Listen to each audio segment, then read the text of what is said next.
Okay, so in this video, I want to review the Psalms of King David, or the Ancient Faith Psalter in particular. So this is the Book of Psalms, as most people know about. It's often called the Psalms of David. But this version of the Psalms, this particular printing of the Psalms of David, I want to give a review because there's been some bad reviews online about this and by Orthodox Christians. And I wanted to say a few things about this. So this edition of the Psalms, the way it's printed, is intended to be a book that you use in prayers and devotions, and not necessarily an academic copy. There's no footnotes in it, for example, and the order of the Psalms is different than you would be used to in reading the Psalms in an Old Testament, a complete version of the Old Testament that's printed, or the Bible, or even the Book of Psalms when it's printed separately. Often has the chapters in the same order as you find when the Psalms are printed in the entire book that we call the Bible.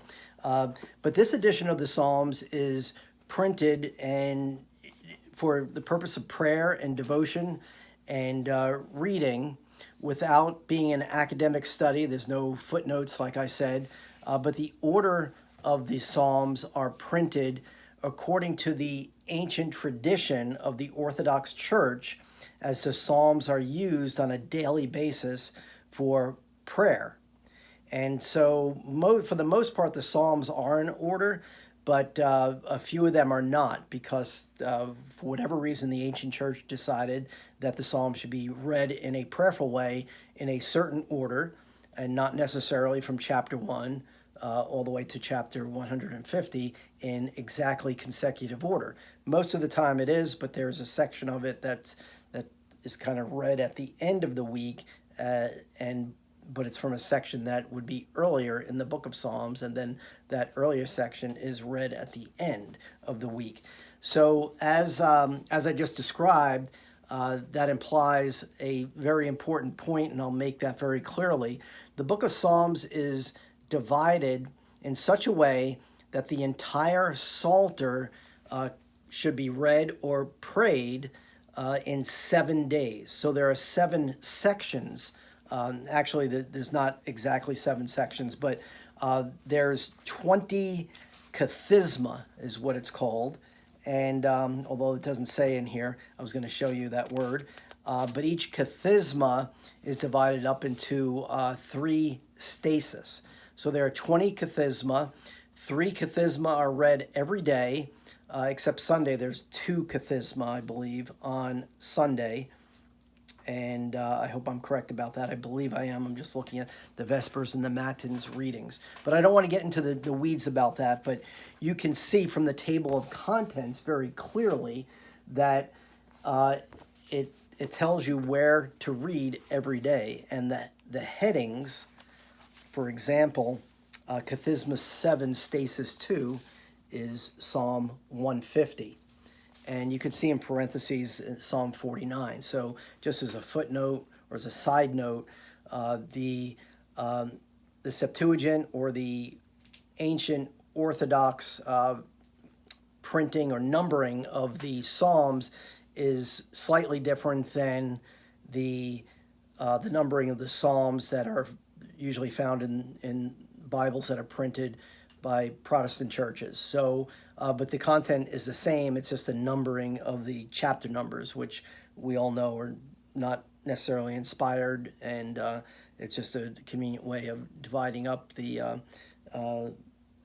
scriptures in a way so that we can organize them and find them easily. But the Orthodox Church uses the Book of Psalms, the Psalms of David, as a prayer book.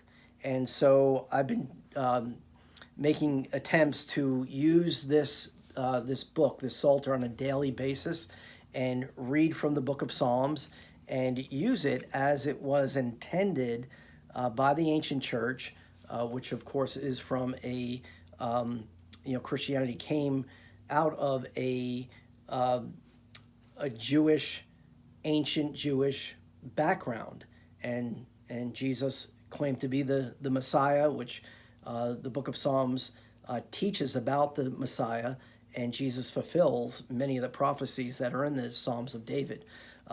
So anyway, this is a very ancient prayer book of God's people, and the early church used this in a very natural way because they all were from Jews from the synagogue. They were used to using the book of Psalms in prayer, and then as they discovered and as was revealed to them that Jesus is the Messiah, the book of Psalms is a very important book in our Christian faith, and Christians of all denominations would acknowledge that and recognize that.